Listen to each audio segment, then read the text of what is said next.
আমরা আরও একবার ক্লাস 8-এর কেশিনাগের বইয়ের কিছু অঙ্ক সমাধান করব।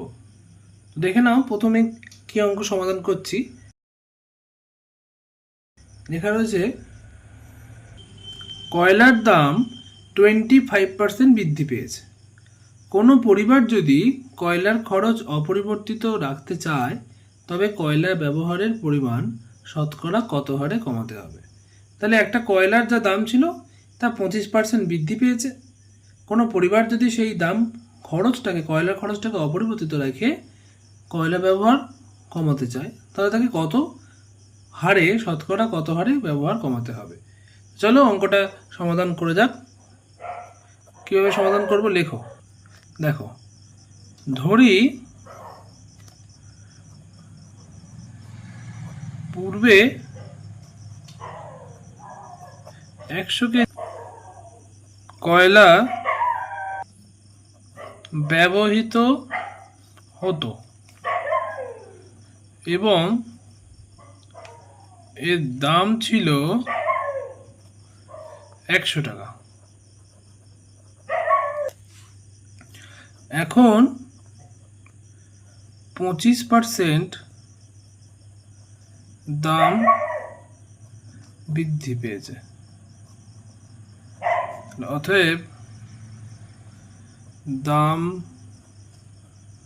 বৃদ্ধি পেয়েছে 100 গুণ 25/100 সমান 25 টাকা। অতএব এখন কয়লার দাম 100 যোগ 25 সমান 125 টাকা। তাহলে 125 টাকায় পাওয়া যায় 100 কেজি কয়লা। 1 টাকায় পাওয়া যায় 100/125 কেজি কয়লা। আর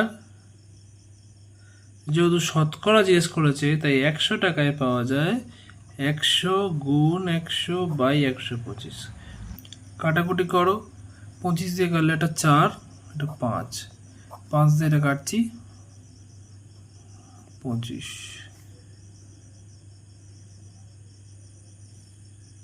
20। তাহলে 4 20 80 কেজি। তাহলে অতএব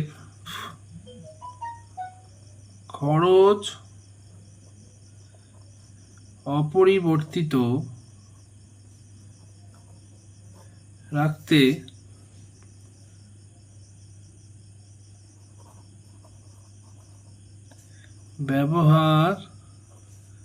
কয়লার ব্যবহার লিখে দাও। কয়লার ব্যবহার কমাতে হবে 100 বিয়োগ 80 সমান 20%। হয়ে গেল অঙ্কটা। ভালো করে দেখে নাও, খুব ভালো অঙ্ক। চলো পরের অঙ্কটা সমাধান করো। দেখো পরের অঙ্কটা কি আছে দেখা যাক। একটি খাঁচায় 50টি মুরগি আছে, তারা 375টি ডিম দিল। দিনে শতকরা কি হারে ডিম পাওয়া গেল? একটা ছোট্ট অঙ্ক। তো কি করে অঙ্কটা করবো চলো সমাধান করা যাক। চলো অঙ্কটা করা যাক। 50টি মুরগি 10 দিনে 375টি ডিম দেয়। তাহলে 50টি মুরগি একদিনে 375/10টি ডিম দেয়।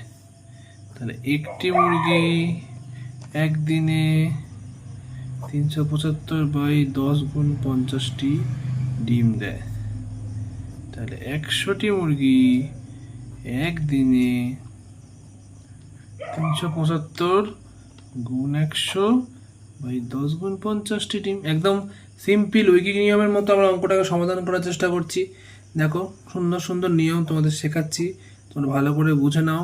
বুঝতে না পারলে অবশ্যই আমাকে জিজ্ঞেস করবে, কমেন্ট করে জানাবে, বন্ধুদের কাছে অবশ্যই শেয়ার করবে। 75টি ডিম। তাহলে অতএব শতকরা ডিম পাওয়ার হার 75%। তো অঙ্কটা ভালো করে তোমরা দেখে নাও। কোনো সমস্যা থাকলে অবশ্যই আমাকে জানাবে, বন্ধুদের কাছে শেয়ার করবে। পুরো ভিডিওটা দেখতে ভুলো না এবং আমার চ্যানেলটাকে সাবস্ক্রাইব করে দিও।